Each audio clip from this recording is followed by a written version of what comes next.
ba duwa-duwa raman nga tuwa, nganong masakitan man ko kung magkuyog mong duha. Di ba nagsabot na ta kung muabot na siya, tapos dayon ni natong relasyon na.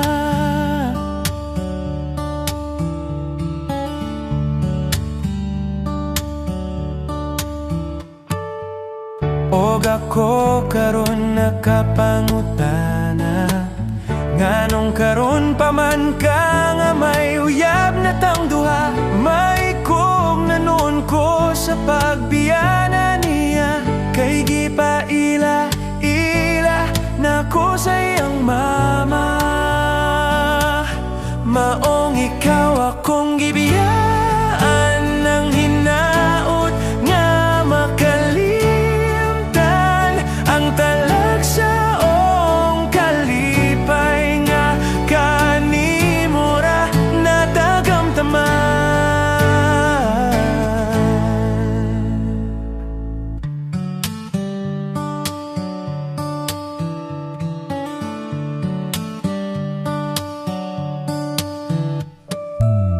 Og ako karon